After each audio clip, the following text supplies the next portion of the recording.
And foundation number one is have a purpose for what you do. Have a purpose for what you do. Now here's what people say to me. Shawn, I know my purpose. I go to work. I make money. I pay my bills. I go home. I go to work. I make money. I pay my bills. That's my purpose. Wrong. That is not your purpose. How do I define purpose? I define purpose as this.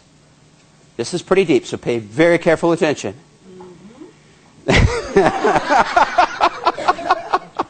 I define purpose as, why were you put on the planet?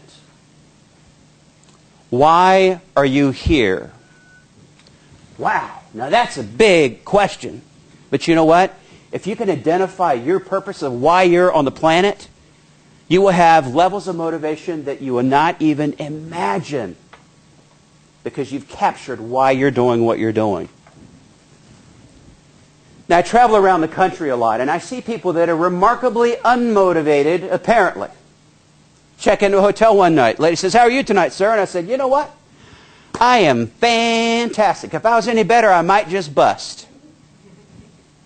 She looked at me like I had 17 eyes. She actually took a step back and said, "What is your problem?" I said, "Excuse me?" She goes, "What is your problem?" And I said, "Well, I don't have any problems." She goes, "Well, that's just impossible. You have to have problems. Everybody has problems." I said, "You know what? I figure every day above ground's a pretty good day." She goes, "Huh." Now, I would argue that she changed at that moment. I just saw a little bit of a glimmer, a little bit of a spark, a little bit of a smile. But the reason I share that story with you is, when I get up in the morning and these size 9 feet hit the ground, I know exactly what my purpose is. My purpose is this: to make a difference in people's lives in a positive way. Now, I'm lucky today. Got a whole bunch of people, both here in person and online, who are tuning in, and my hope is just one of you will be changed as a result of the session. My purpose will serve today. Tomorrow it might be the cashier at the convenience store.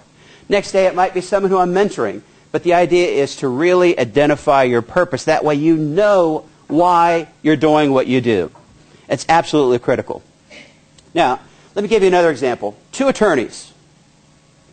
Both attorneys go to law school. Attorney number 1 says, "Oh, I'm going to go to law school because I want to make lots of money. That's why I'm being an attorney. I want to make lots of money."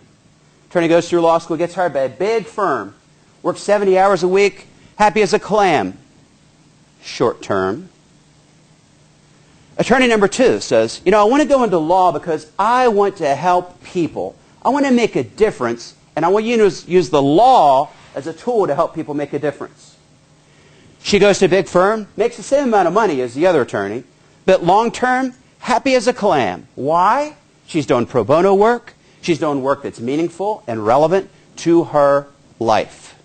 See the difference when you have purpose? Did Martin Luther King have a purpose? Absolutely. Is that not true? Martin Luther King wanted to change the way that people thought about civil rights in this country, and he was able to accomplish that purpose, right? Did Mother Teresa have a purpose? Absolutely. To end suffering in the world, no matter where it was, even at her own physical cost, she was able to fulfill that purpose. When you identify your purpose, it will give you great power. You'll sleep 4 hours a night because you're so committed to that purpose. And life is very, very short. So what I don't want you to do is I don't want you to be sitting on your porch when you're 80 years old going, "Man, you know, I wish I woulda something." And you're going to be kicking yourself in the tail going, "I wish I woulda done this. I wish I would have identified my purpose. I wish I would have done that." Do it now. Take the time to identify your purpose. And when you do, you'll have maximum level of motivation. So that's foundation number 1. You with me so far?